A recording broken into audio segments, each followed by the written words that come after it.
What's good, y'all? Welcome back to Reek Knows Hoops. I'm your host, Tyreek. And yeah, trade deadline day. I got the hoodie up because the hair looking a little rusty right now, but some GMs had the hoodies up today too because they was pulling off trades left and right. And yeah, be sure to leave a like and subscribe if you're new. If you want to see, most of the full trades in full detail, if more of a visual guy, check out my Instagram page, Halftime Hoops. We post a lot of NBA content, highlights, score updates, breaking news, trades. So go ahead and check that out. The main trades are going to be in the feed, but the story will have all the other small trades with it too. So make sure you guys check that out. Leave a follow if you enjoy the content. We're trying to get to 10K followers, so we'd really appreciate it. But now let's get into the trades. It started out early today, and the first trade really shocked me. It was truly a Woj Baham. The Chicago Bulls traded for Orlando Magic All-Star center Nick Vucevic, and in that trade, the Bulls that gave up Wendell Carter, who's like a 6'8" center, so it's like, he's a good team defender and stuff, but he definitely struggles in one-on-one situations, especially against, talented big man, in a post-up position. So they gave up Wendell, and they also gave up Otto Porter, who I believe still making like $28 million a year. He can't stay healthy. So, I mean, you're not really giving up too much, and you give up 2 first-round picks. I think one is protected this year, top 4 protected, and then one in 2023. Might be unprotected. I'm not 100% sure. But, I mean, just 2 first-round picks when, if you watch the video I posted last night, they were initially asking for 3 first-round picks.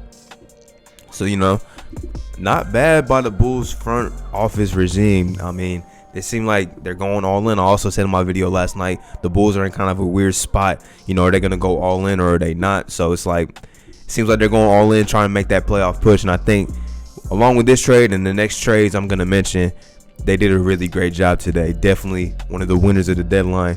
And going into this next trade, they made a trade with the Washington Wizards where they received Troy Brown Jr., who's a pretty solid young wing player who will fit in nicely along, size Zach LaVine at times. And then they also brought in Mo Wagner, who later they shipped to Boston for Daniel Tice. Those of you who don't know about Daniel Tice, very solid, big man. He's a little undersized. He's like 6'7", but, he does block shots at times. He can shoot a three-point shot a little bit. And, he's a pretty reliable mid-range player, a nice pick-and-roll player as well, and a pretty solid pick-and-roll defender. Like, he does it on both ends of the floor. So, the Bulls are walking out of this, with 3 players, that are, going to be in their rotation. They also got Al-Farouq Aminu in the Nick Vucevic trade, but I didn't even know he still was in the league. Because I feel like I haven't seen him play since he left Portland. But, depending on, his conditioning and stuff, because I haven't seen him play this season, maybe he can provide a little bit of something like situational for this team. But either way, you at least had 3 guys that is going to play.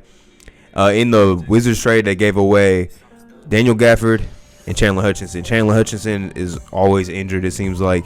And Daniel Gafford, a lot of Bulls fans will tell you that, they're not really like big time fans of him. So, they didn't really give up too much in either one of those trades, and I think they got significantly better. So I really love to see that. And the first team that they made the trade with, the Orlando Magic, they had a fire sale, which I'm so happy to see. I've been preaching since the offseason, when the podcast was still around.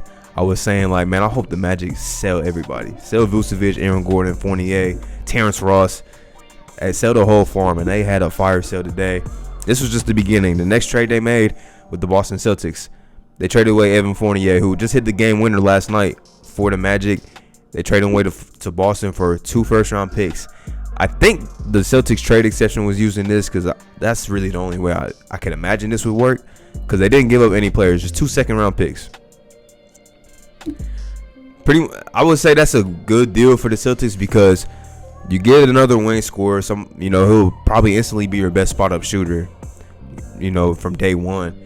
And then if it doesn't work out, all you do is give up 2 second-round picks, and Evan Fournier is a free agent. I mean, I'm probably not the splash moves that Celtics fans wanted or anything, but you get a little more depth. Another guy that can shoot the ball, create off the dribble a little bit. So I mean, only giving up 2 second-round picks, that's not a bad deal for the Celtics. That's the only move that they made today, other than the Daniel Tice trade. Getting in Mo Wagner, I'm interested to see how that fits, because I don't really think that really fixes the Celtics' issues at the big man spot, but we'll see. And then the Magic continued as they got rid of Aaron Gordon. This trade was to the Denver Nuggets, which was a team that, was kind of in the mix a little bit, but I don't think they were really on everybody's radar. But I think they gave up Gary Harris and they gave up Gary Harris. I know Gary Harris was the main focal point of this trade. Might have been Isaiah Hartenstein, but I know Gary Harris was the main focal point. Don't really honestly. You get somebody that's kind of like what Jeremy Grant was for them last year, or what Paul Millsap has been. So younger player. Aaron Gordon's it seems like he's been in the league a long time, but he's only 25 years old. That's kind of crazy. So the Nuggets definitely improved. They also got JaVale McGee. That's where the Isaiah Hartenstein trade came in. They got JaVale McGee, so they get the backup big that they haven't had since Mason Plumlee left in the offseason. So the Nuggets, some big time winners in my opinion this trade deadline. I think they made some very, very solid trades. Next up, a trade that kind of caught me off guard. I mentioned in my video yesterday, execs were 80% sure Norman Powell would get traded. 80% sure. Well, it turned out to be true. He did get traded, but he got traded to the Portland Trail Blazers for Gary Trent and Rodney Hood. I didn't expect this one. Here's why. The only way I would see why they would get rid of Gary Trent is because he's going to be a restricted free agent this offseason. My personal opinion, I'm a big fan of Gary Trent. I think he has, a really bright future. He's still a very young player. I think he's only 22, maybe 23. Somebody's going to throw him a bag. And the Blazers won't have the money to match. And if they, wanted to make that decision, they would have to really, clear out some cap space because they're paying CJ, they're paying Dame. I think Nurkic is going to be up for a new contract soon now. They're paying people. So, I guess this probably you look at it as okay, we'll trade him away. We'll get Norman Powell back. Well, you get Norman Powell back, but Norman is also a free agent this offseason, and he's only making $11 million right now in his current contract. Somebody's gonna pay him some money. But if you're looking at this season, Norman Powell is a really talented scorer, man. Probably one of the most underrated just scorers in the league. He can get buckets in bunches. Pretty decent defender too. Now it gives Portland a little more flexibility, another offensive option who you can put the ball in his hands and he can actually, create downhill a little bit, go into the paint.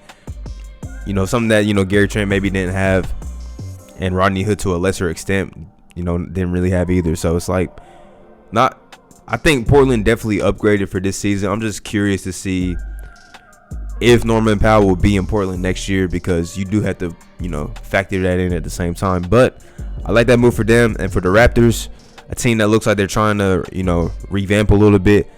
Like I said, I think Gary Trent's going to be, he's going to be a really good player.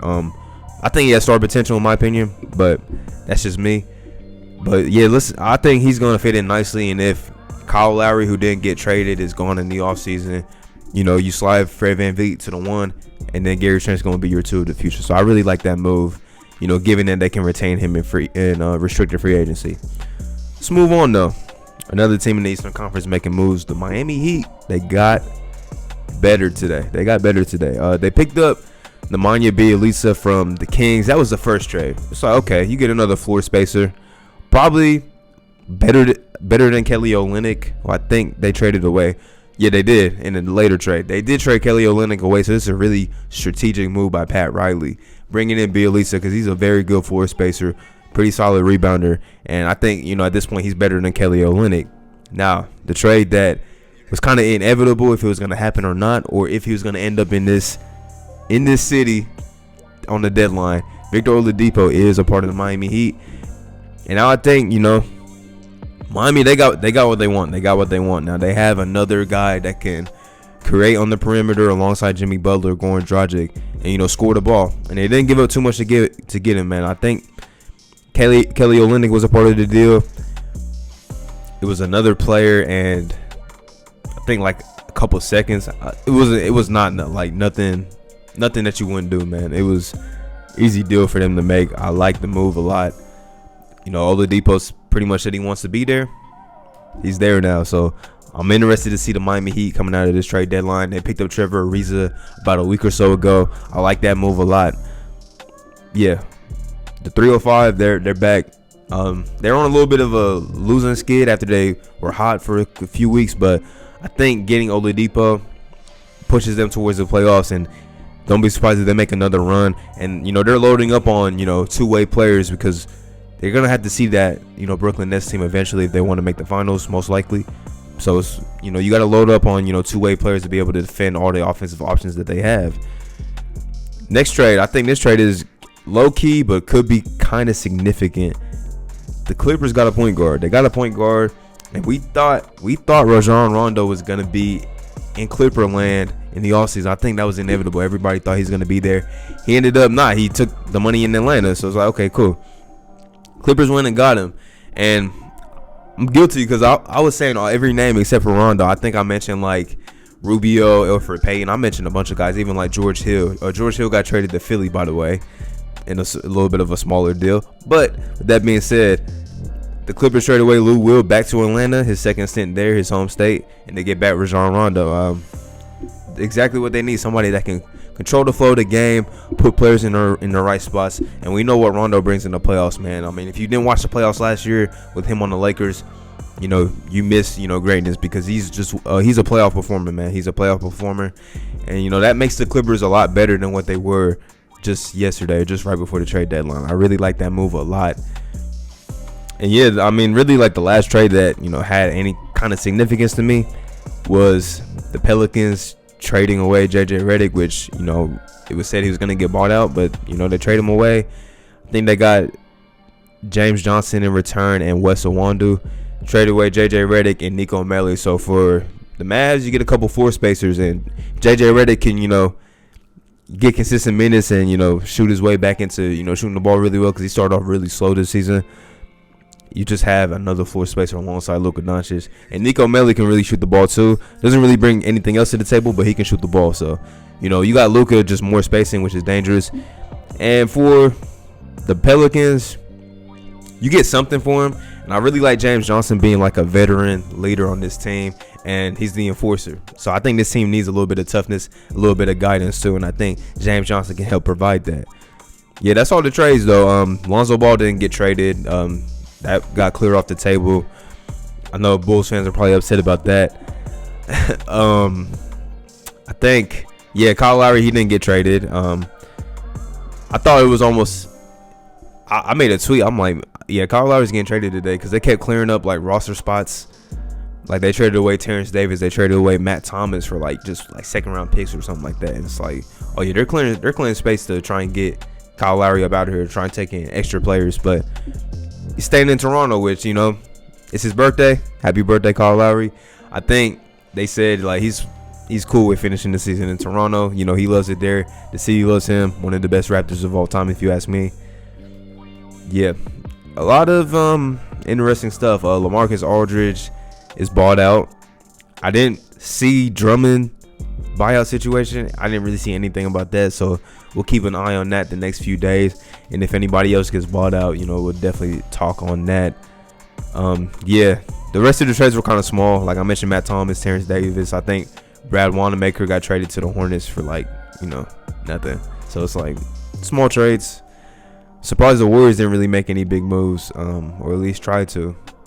I didn't really see any rumors about them making those moves. So, I don't know, man. I don't know. The second half of the season, we're already in it, but, post-trade deadline, it's going to have a little bit of a different feeling. I feel like, fans are going to be more interested now coming back to watch some NBA basketball. But crazy trade deadline, man. Crazy trade deadline, Yeah, let me know what your favorite trade was that, went down today. Be sure to check out our page at _halftimehoops so you don't miss any hoop news, because we was on top of it today, man. We was getting the post up before the ESPN notifications was going out, man.